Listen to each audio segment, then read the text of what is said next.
Dernière bouffée d'air frais avant de se jeter dans l'océan Indien. Pour une plongée avec des requins bordés qui abondent dans les hauts fonds de la réserve marine d'Aliwal sur la côte est de l'Afrique du Sud.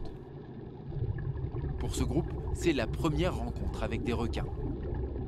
Pour moi, c'était une expérience incroyable. C'est vraiment des animaux majestueux sous l'eau et pouvoir plonger avec eux et les voir dans leur milieu naturel, c'est vraiment génial. Plonger en toute sécurité au milieu des requins, c'est la spécialité de Gary Snodgrass. Mais depuis plusieurs années, ce propriétaire de centre de plongée a vu le nombre et la diversité de ces animaux diminuer. Les plus gros spécimens ont même quasiment disparu.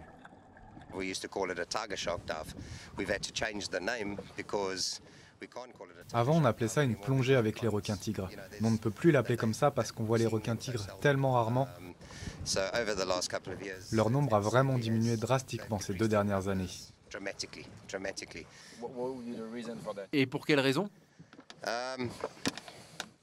Les filets à requins, les drumlines aussi probablement. Des filets, il y en a pas loin, à quelques centaines de mètres du rivage. Walter Bernardis est l'un des pionniers de la plongée avec les requins dans la région.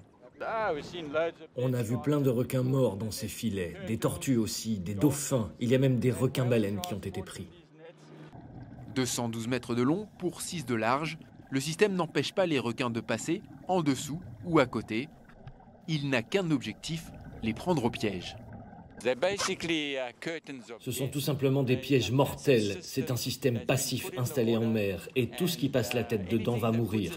C'est comme ça que fonctionne un filet de pêche. Le dispositif date de la fin des années 50, quand une série d'attaques mortelles a provoqué la panique chez les touristes dans la région. Aujourd'hui, ce sont 37 plages sur plus de 300 km de côte qui sont concernées. Le gouvernement local a mis en place un comité requin qui gère le système. Un système efficace puisqu'aucune attaque mortelle n'a été enregistrée sur les plages protégées, mais très critiqué pour son impact sur les autres espèces. Pour essayer de réduire les prises d'espèces inoffensives, au cours des 15 dernières années, on a retiré environ 15 km de filets que nous avons remplacés par 177 drumlines. Ce sont tout simplement des lignes avec un hameçon et un appât suspendu à une bouée. Moins de prises accidentelles, mais autant de requins pêchés. D'après les chiffres officiels, au moins 400 d'entre eux sont tués chaque année par le dispositif, dont une cinquantaine issus d'espèces protégées comme les grands requins blancs et les requins marteaux.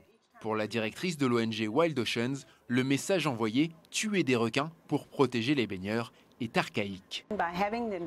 Avec ces filets, et en sachant qu'en réalité, ils n'empêchent pas les gros requins de s'approcher des plages, on donne aux gens un faux sentiment de sécurité. Mais en plus, on leur dit que les requins sont dangereux et qu'il faut s'en protéger. Alors que ce qu'il faudrait, c'est changer l'état d'esprit des gens. L'état d'esprit des gens, mais aussi de l'industrie du tourisme, dans une province qui attire plus de 6 millions de visiteurs chaque année. Face à cette réalité économique, le requin a du mal à se défaire de son image de méchant dans les dents de la mer, alors que son plus grand rôle est bien celui qu'il joue dans la chaîne alimentaire comme acteur incontournable de la biodiversité des océans.